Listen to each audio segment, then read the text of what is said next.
Okay. So today we are going to discuss about the WebSphere application server feature packs an overview. We all know that WebSphere application server is a well-known enterprise application serving platform, and it is in the market for more than a decade. And as soon as a new technology emerges, WebSphere enhances itself to align with the latest standards and technology, and in every new release, WebSphere comes up with a new set of features and to align with the latest standards and technology.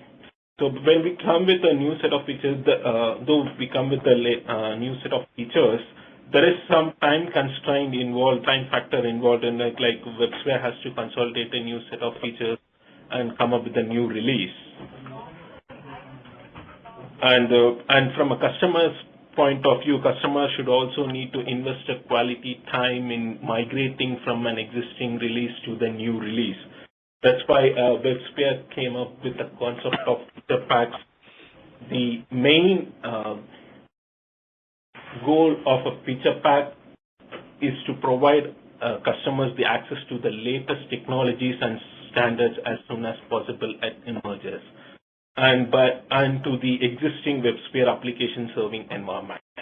So by applying a WebSphere application as a feature pack, you can add new capabilities to the existing stable WebSphere application server environment, rather migrating an existing environment to a new environment. Instead, you can just apply this feature pack and augment the existing environment with the latest features and the standards and the programming models.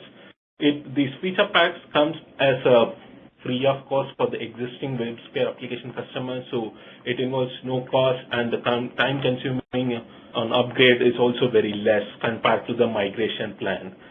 And the WebSphere application feature packs offers the application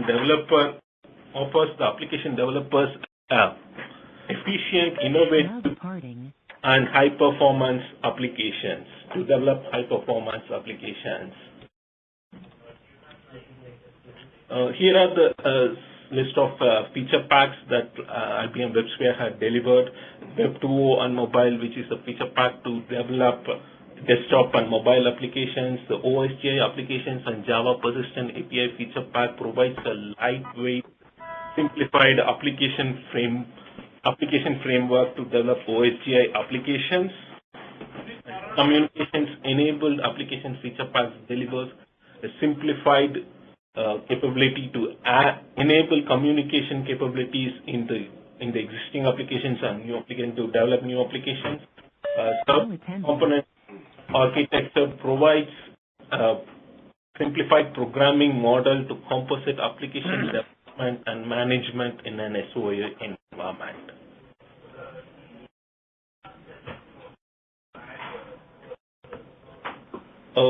The modern batch feature pack provides support for the Java batch programming model, and the dynamic scripting provides application to develop innovative application with the agile dynamic scripting programming model, and XML feature pack delivers an updated XML programming model standards. We will be discussing the few of these feature packs today. The first one is the Web2O and mobile feature pack. Web2O is a feature pack which was released a few years ago, which provides easy to use components for SOA connectivity from Ajax clients and mashups to external web services and SOA services, and to JEE asserts. Ajax messaging clients connects to Ajax clients to real-time updates. So in addition to the existing feature pack of Web2O, we have released a latest feature pack called Web2O and mobile feature pack.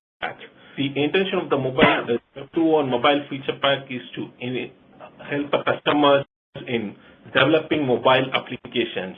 With this feature pack, vast applications developed initially for desktop browsers can now be adopted and deployed on mobile devices like smartphones and tablets. This feature pack provides a standard-based programming model for application developers, which includes Dojo, Ajax, REST, web services, and Apache Beam.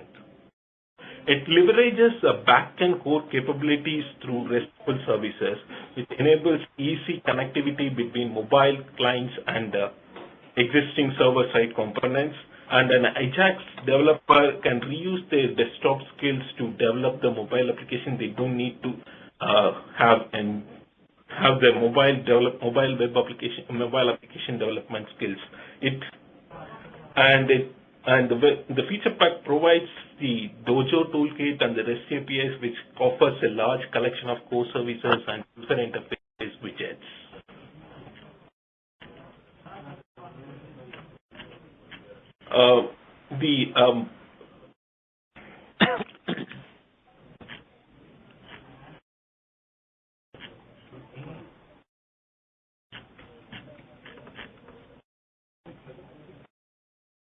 Okay. Are you able to see the screen on slide with the business values header?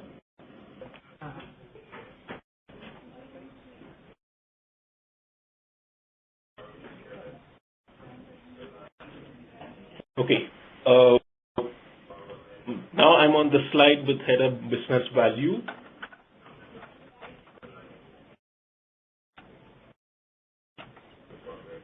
The Web2O and mobile feature pack works in conjunction with the market-leading application developer tools to assist with the development, debugging, and testing the desktop and mobile applications.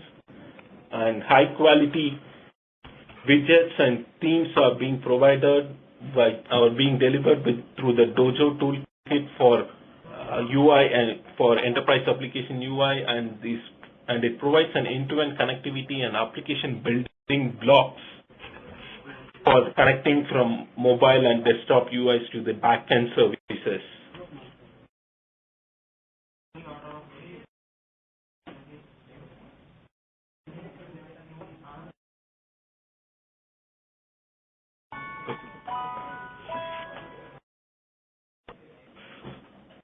Okay.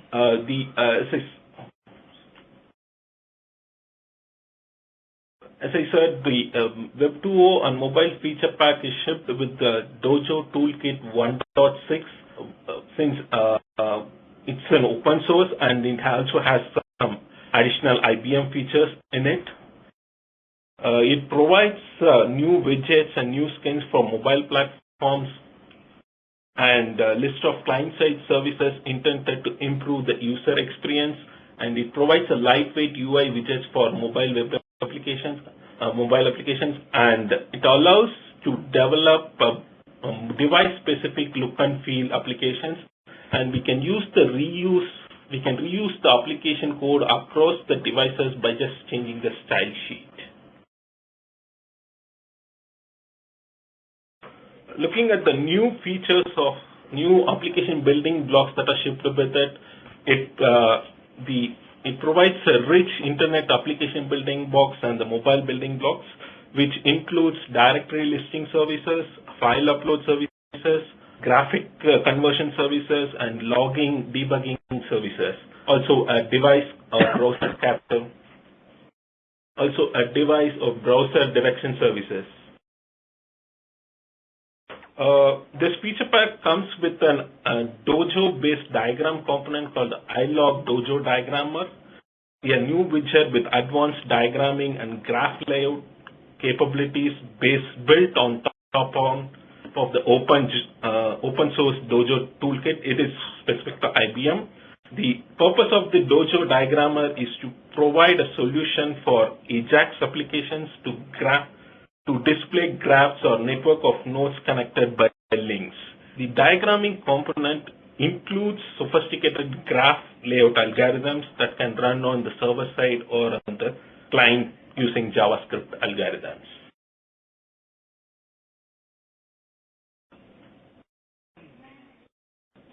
These are the new, what we have discussed so far is the new features that were shipped with the Web 2.0 and mobile feature pack. In addition to that, the feature pack also comprises of the existing features that were shipped with the Web 2.0 feature pack, that like the JAX, Apache Wing, REST, JSON 4J libraries, and Ajax messaging.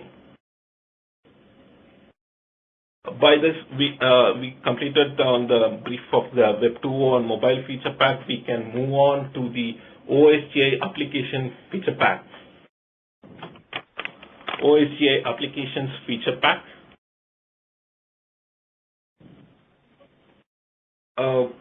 In a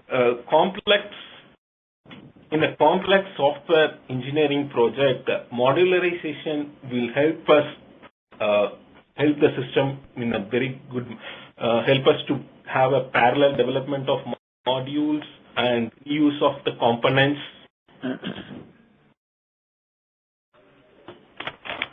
And reuse of the components. And it will be helpful it will be very helpful in maintaining and the modules properly. So Java provides some level of modularity in terms of, but it focuses mainly on the encapsulation of instance variables and it helps in the object and class level, but not at any higher level form of modularity. So mostly the application classes are packaged. It will be put inside a package, and the packages are bundled as an archive, jar file, Java archive, and deployed in an environment. In this case, what happens is, like, if a class in a jar needs to access a class in the same jar, but in a different package, then the class should provide the public access, which by default makes the class visible to jars, to all other jars in the Java, in the class path, because it's all a global class path. And similarly, if a jar has dependency on some other jars, then it has no form to define its dependencies and make sure that it all there in the environment when it is deployed. And another problem with the Java class path is we cannot contain multiple versions of a class or a package in the same class path. Even if we don't have a control to load a particular version for a particular class. So these are all some of the issues we were faced with the existing Java class path, and we are trying to eliminate this with the OSGI. If we look into the global Java class path, if you want to look for a class, it will go for a sequence of jars and try to load the class where we don't have a control over which class is loaded from which jar. And in case if the class is not found, then only at the end of class loading failure, it will hit the class not found exception. In Java EE, we have some kind of class loading mechanism by saying the parent first or parent last, so that we can make it whether we can load it from application class loader or from its parent, but it helps only at a little level, not much on that. But OSGI provides these capabilities, whatever we discussed so far. OSGI defines a dynamic module for Java. It introduces some simple and yet powerful concepts to Java, which eliminates the issues that we were discussing. The key notation that introduced is a bundle, which is treated as a modular unit. A bundle is just a jar archive with a jar manifest. In addition to the default jar manifest, it will have some OSGI related metadata, which is being processed by the module layer. This metadata describes the modular aspects of the module, of the bundle. Some of the notable metadata or the bundle version, which defines the version of the bundle and enables multiple version of the bundle to reside to be active concurrently. And the import package header declares the external dependencies of the bundle that are used by the OSGI framework to resolve at the time of resolution.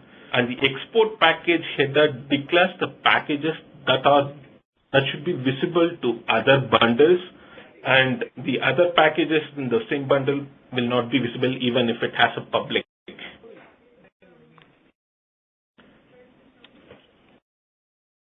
And Eclipse and RAD tooling provides convenient GUI to generate or compose this manifest file. And this metadata is being used by the OSGI class loader.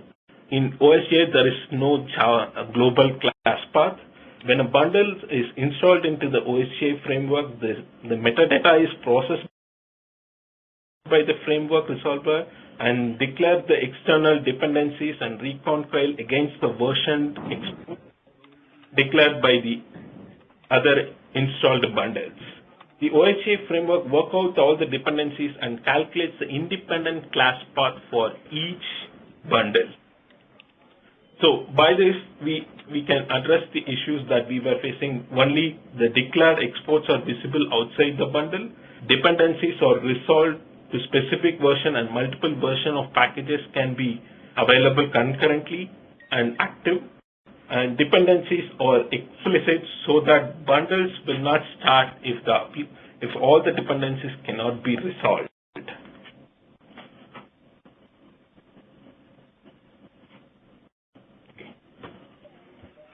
Looking at the benefits, how the enterprise application developer can take these benefits, the OSGI Alliance Enterprise Expert Group released the OSGI Enterprise Specification, which describes how Java SE or E technologies like JTA, JPA, JMX, web apps, and so on run in an OSGI environment. There is no significant invention of new programming models. It's only an adaptation of what is already familiar into a more modular and dynamic runtime environment. The one extension beyond pure Java EE is the specification of the blueprint component model and dependency injection container, which is an evolution of Spring framework as an OSGI standard.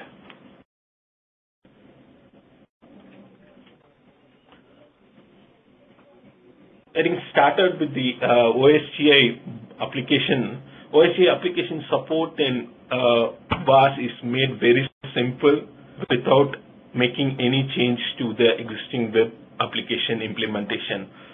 VAR modules which are already developed can deploy to WAS as a web application bundles without any change to the runtime behavior. And if for example, as shown in this slide, there are 3 web modules. Each has a reference to a common library called JSON4j and common logging.jar. Each of them it's bundling it with this, packaging it with the application and gets deployed. But instead in OSGI, the web application implementation still remains same.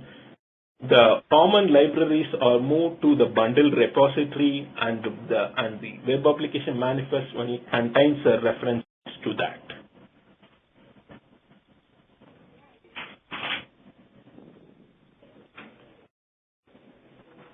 And the WebSphere application server OSGI application feature pack provides support for the administrative support for these OSGI bundle repositories to simplify the deployment of applications that use the common libraries.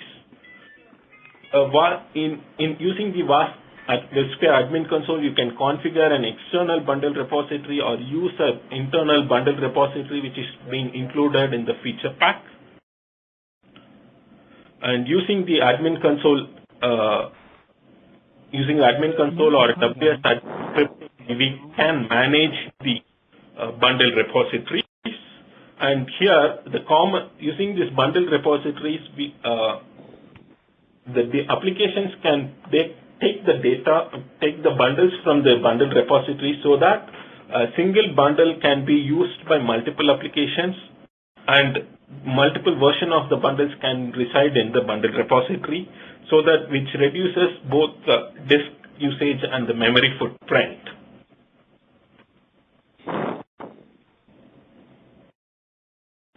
Okay. Coming to the significant feature of OSGI application feature pack is the introduction of the blueprint component model, which is one of the significant features of the feature pack. It is an evolution of the Spring framework. The Spring framework provides a convenient way for business logic to encapsulate into the POJO components, which have all their dependencies injected into them by the Spring container. And the Spring framework is a container that is packaged as a library with the application. In Java EE environment, the Spring container delegates to the underlying application server container for management of resources. And the Spring is essentially a proxy container to the native web container in the provided by the application server. So when standardizing the Spring XML configuration in the OSGI Alliance, delivering the container of the OSGI bundle becomes possible to pull the dependency injection container out of the application and added into the middleware. This standard-based evolution of the dependency injection container is called the blueprint container in WebSphere. And the WebSphere OSGI feature pack integrates this container as part of the application server. The blueprint XML configuration file has the same structure as the Spring XML, but in terms of in an OSGI namespace. The blueprint XML is a bean definition file for all the beans provided by a single bundle. In addition to the bean definitions, this XML also provides the blueprint model adds the new service and reference elements as part of the integration with OSGI environment. Service elements direct the blueprint container to expose a service interface from a component outside the bundle, and the reference element directs the blueprint container to locate the service that can be consumed from outside the bundle. In the slide, the yellow arrow marks represents the service and reference elements.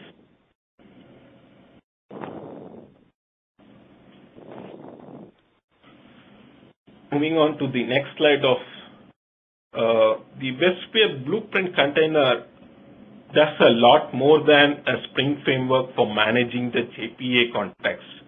It understands the standard JPA annotations in the blueprint components.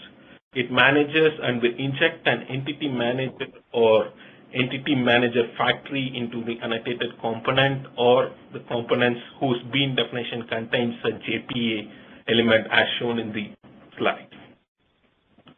The WebSphere blueprint container also provides full declarative transaction support using the same container managed transaction attributes in EJPs. The next comes is the OSGI service registry and JNDI. OSGI service registry is a standard part of OSGI and is where the services are registered by service providers for consumption by other bundles, and the blueprint services and references use this mechanism. Existing web components which are already developed will not be aware of the OSGI service registry and will be using the JNDI for service lookup. To enable existing Java EE mechanisms to interact with the OSGI services, the enterprise OSGI integration of JNDI defines a mechanism for OSGI services to be made available through JNDI. In WebSphere OSGI application feature pack, services published in the service registry are available to JNDI clients using the OSGI:service URL scheme for lookup. This is the primary method by which web applications discover the blueprint services.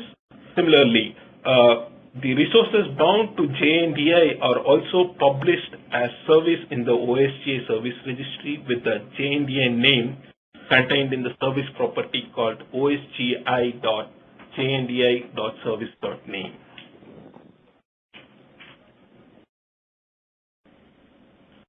The OSGI applications are similar to the EAR files, which can be deployed to WAS through WSAdmin or the admin console or any of the WebSphere administrative client, just like deploying any other applications. But it will have a new type of archive called Enterprise Bundle Archive or an EBA archive. This is similar to an EAR, but its modules are deployed as bundles to the desired target servers. An EBA archive represents a single OSGI application consisting of one or more modules or bundles in the unit of deployment for an enterprise application. Like an EAR file, an EBA archive may contain all the constituent bundles that make up the complete application, but it can also have a reference to the existing bundles in the bundle repository by configuring them in the application manifest file. The application manifest, which will describe the content of application and whether the application exposes any external services or references. Just like a bundle manifest, which describes the modularity or modular characteristics of a bundle, the application manifest describes the modularity characteristics of the application as well as the deployable content of the application. Yeah, in the example which is shown in the slide, we'll have 3 bundles inside the block.eba and has a reference to the 4th bundle JSON.jar, JSON4j.jar. So this way we can have the bundle in a repository mapped to it so that it will reduce the size of the archive as well as the disk usage.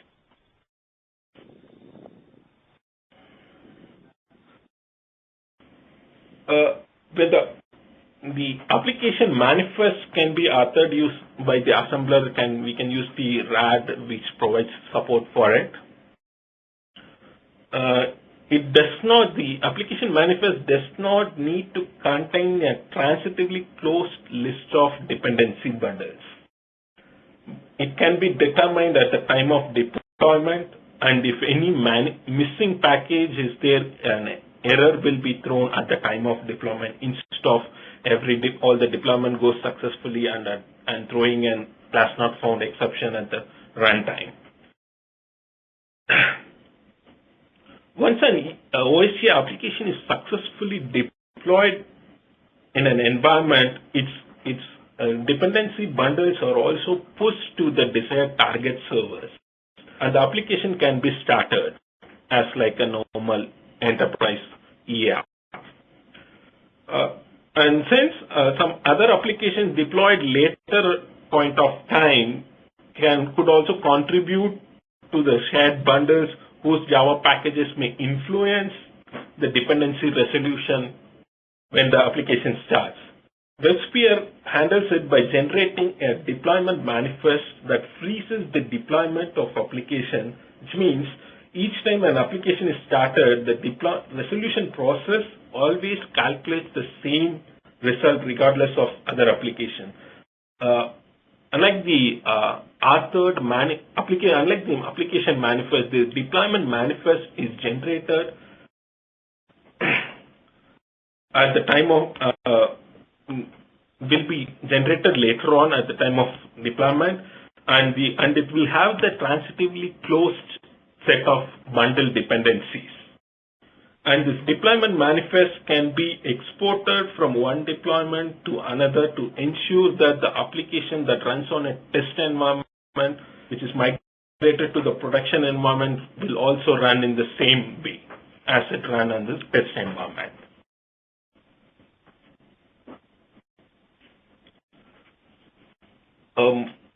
Moving on to the next slide, the slide shows to tell that the RAD has a tooling support for developing and packaging the OSGI applications. A new tooling is structured so that server-independent development and assembly tooling can be installed as a plugin to the Eclipse WTP 3.6 environment. Using that, the common development tooling includes new project type for OSGI applications, which have the ability to import and export EBA archives, and a form-based editors for the bundle manifest and application manifest blueprint configuration. The next slide shows this is a slide which shows a snippet of RAD, which has the OSGI application type, project type as OSGI application.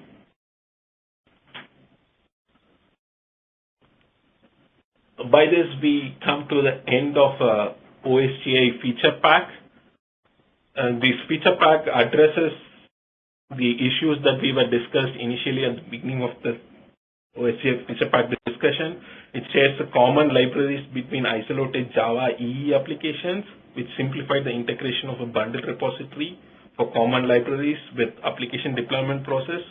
Multiple version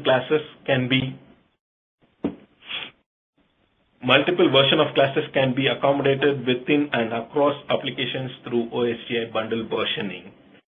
The OSGI application feature pack supports standardized evolution of Spring Bean configuration and tightly integrates the dependency injection Bean container with the runtime to ensure the proper management of JPA and JTA context.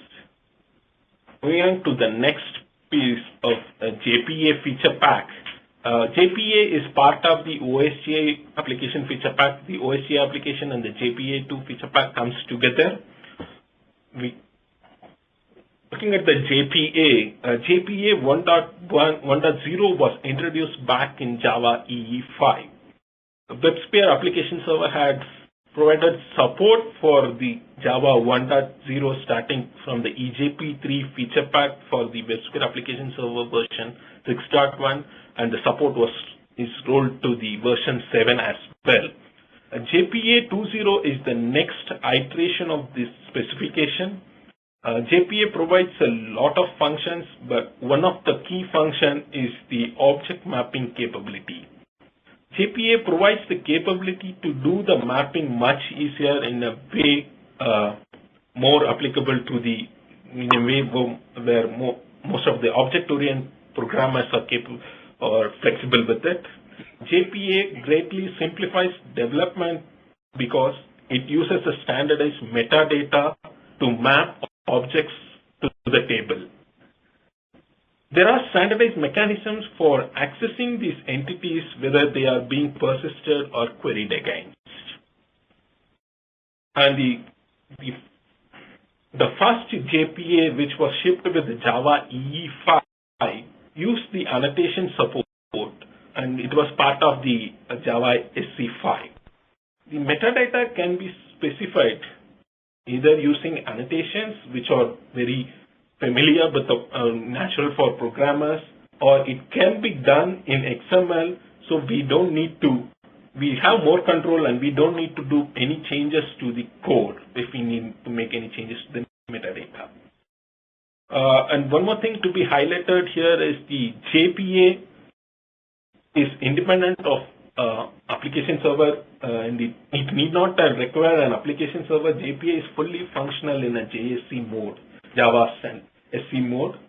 which aids the developers to develop and test their mapping to the database without an application server. Once everything is done, they can just add the capabilities to the application and the model view controller type model in an MVC model.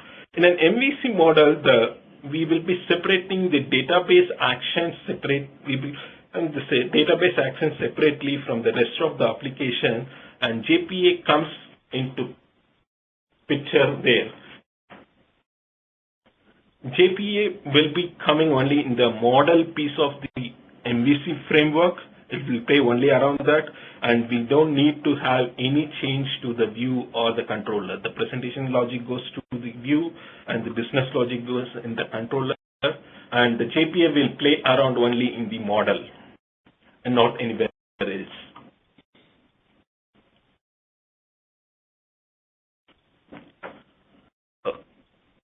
Here is the sample snippet of annotating an entity object class.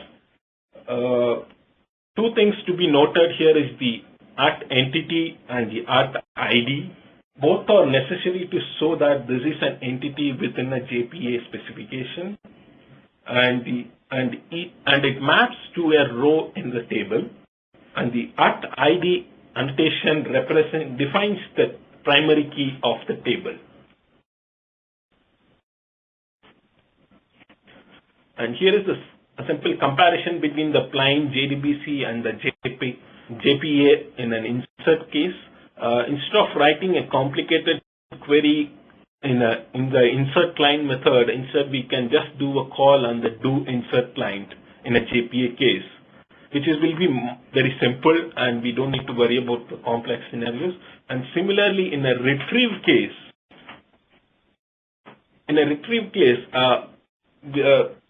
the do query results need to be copied into a list of string array, and then the developer should know the order of properties as they are returned.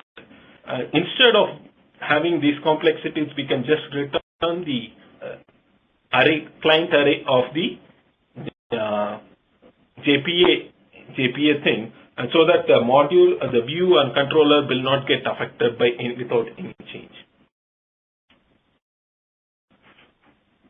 With the JPA feature pack, as we said earlier, the JPA 2.0 feature in the feature pack is based on the Open JPA, Apache Open JPA. The majority of the IBM's JPA development work goes into as contributor to the Open JPA project. Then the some extensions are made to make an IBM feature, which means that users who are already running with the Open JPA application do not need to make any changes to use their applications in WebSphere application server, but the users who want to use other IBM products and WebSphere application stack products will benefit the enhancements made for this feature pack feature. The next slide will show a simple snippet how the WebSphere Extreme Scale and the IBM database products use this. In addition to the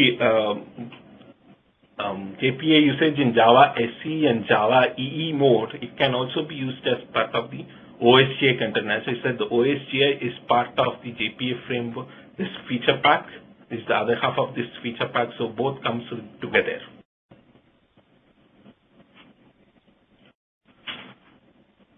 By this, we come to the end of JPA feature pack. We can just recall it the highlights of the JPA feature pack.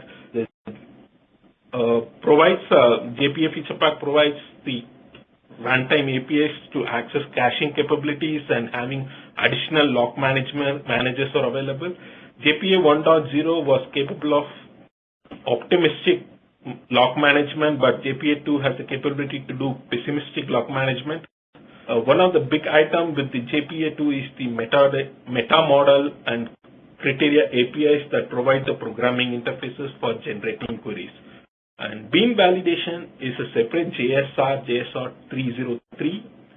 It has tight integration with the JPA 2 specification, which provides the capability to validate the entities before or after they get persisted to the database.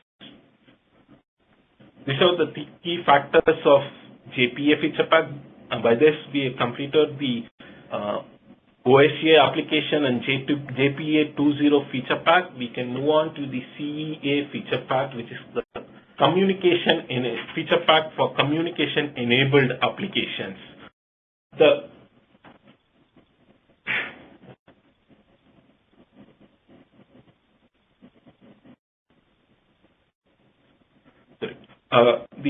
goal of the communication-enabled feature pack is to provide a fast path to integrate communication support to the web applications and enterprise applications. Typically, the overhead for incorporating communications and telephony services into an application requires in-depth knowledge of communication technology and the session initiation protocol. But this feature pack simplifies the development process by allowing a developer with Java skills to use the standard interfaces like JAX, WS, web services, or the widgets created using Dojo Toolkit to embed communication services directly into an application. These interfaces simplify the making and monitoring call from browser-based applications and support new type of communications like sharing session data through co-browsing link, which allows two participants to see the same content in their browser. Now departing. These communication services can be integrated with the existing application or to the current communication infrastructure, and it is compliant with the JSR 289 specification. As I said, it's fully compliant to the JSR 289 specification for SIP Servlet 1.1. The SIP Servlet specification provides Java API standards for the session initiation protocol applications.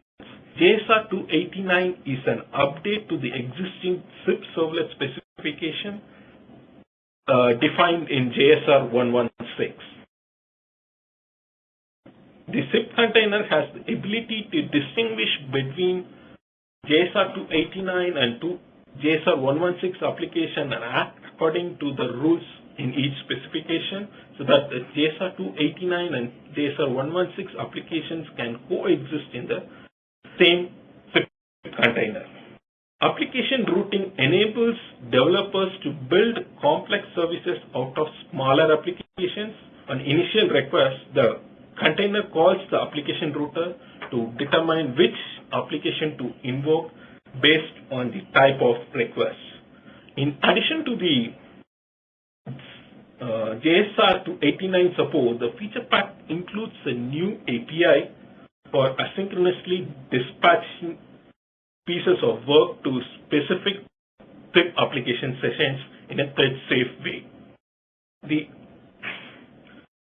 Using this new API, applications can dispatch the task to a specific session in a single server or across a WebSphere application server cluster. Please note that this thread-safe API can be applicable only to the clustering and not the other REST APIs are supported for clustering.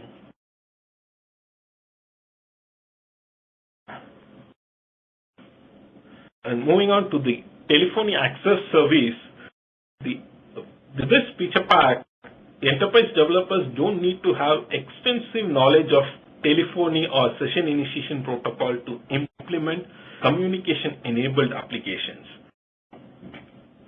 The CEA capability delivers call control, notifications, and interactivity and provides the platform for more complex communications. The telephony services allows to access a unified communications environment from within business applications to increase the efficiency of the process, reduce the communication errors, and optimize business interactions in real time. And CEA is based on SIP-enabled services that use REST servlets, REST and web services in a converged HTTP and SIP applications. Telephony access service are designed to integrate with the existing communication infrastructure by communicating using the standard protocols like ECMA TR/87. The feature pack for CEA includes the libraries of Dojo-style widgets for use in web applications. Dojo widgets are prepackaged components of JavaScript and HTML. These widgets provide capabilities like making and disconnecting calls and receiving incoming call notification. In addition to the telephony access service, the feature pack for CEA provides session data sharing for multimodal web collaboration services. Multimodal web interaction allows you to provide session linking or shared session between users browsing the same website from different locations. With the session linking, user can interact dynamically in such as like co-browsing or co-shopping web sessions while maintaining their individual unique sessions within the server. Commerce websites can use this service to provide product and customer support. While, for example, commerce sites can use the collaborative shopping experience to attract more customers to their sites with a combination of click-to-call functionality and the multimodal interaction.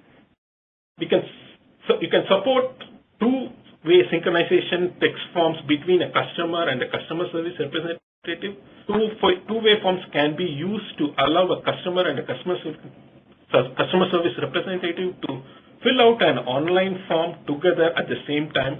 It also allows the customer to do things like verifying the name and contact information to be able to taken over to the control of the form, and provide sensitive information like ID, credit card information in a masked field that the customer service representative will not be able to see.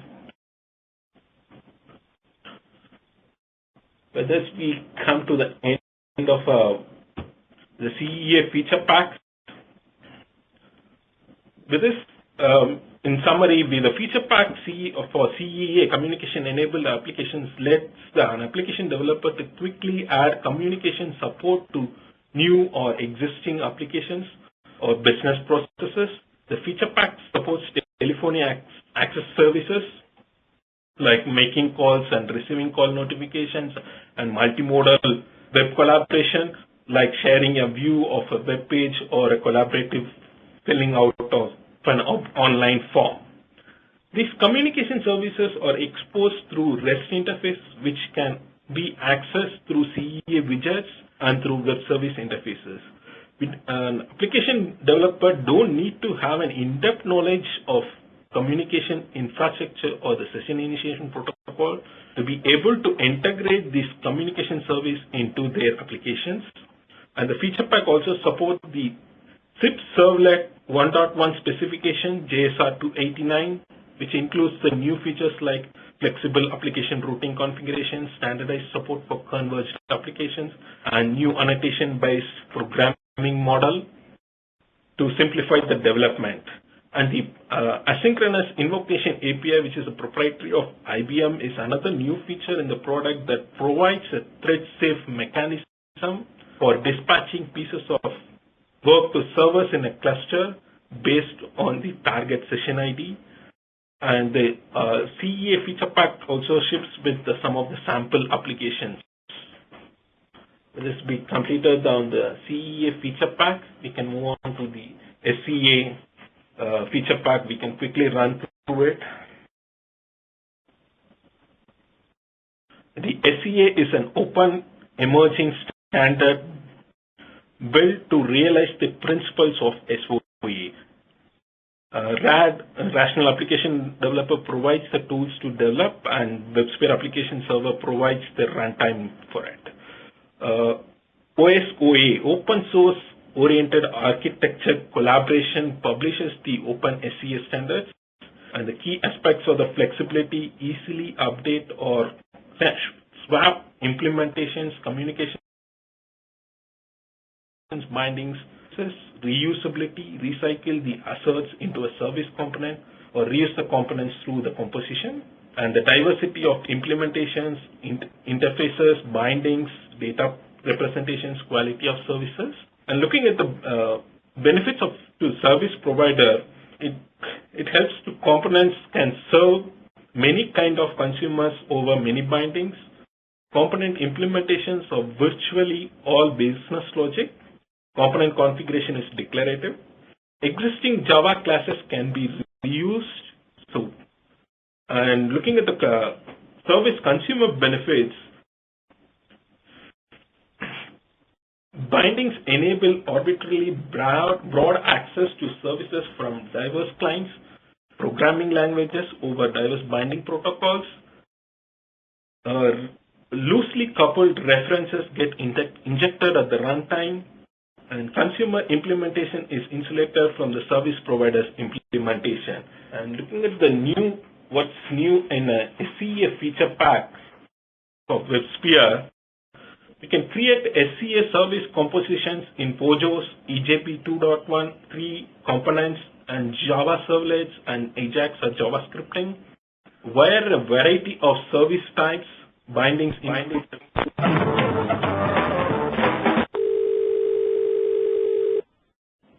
Hello? Hello?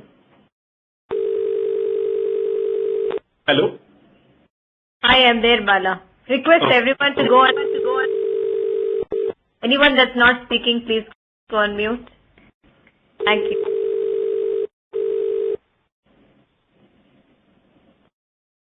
Okay, looking at the new features of the new things in the SCA feature pack, it exposes business logic to Web2.0 style applications through JSON, RPC, and Atom Web feeds. It exposes EJP3 Spring components for reuse in a homo or heterogeneous composition, and simplified flexible service deployment as a jar, support for data as Java architecture for XML binding, JAXP or 2.1. And this feature pack also delivers an integrated open implementation of service component architecture. WebSphere has taken the open source SCA v1.0 implementation from Tuscany and Apache project and integrated it with the WebSphere application server. The WebSphere application server version 7 feature pack for SCA is the proof point delivery of SCA built using a plugin concept. With this, we have completed the overview of the feature packs. If you have any questions, we can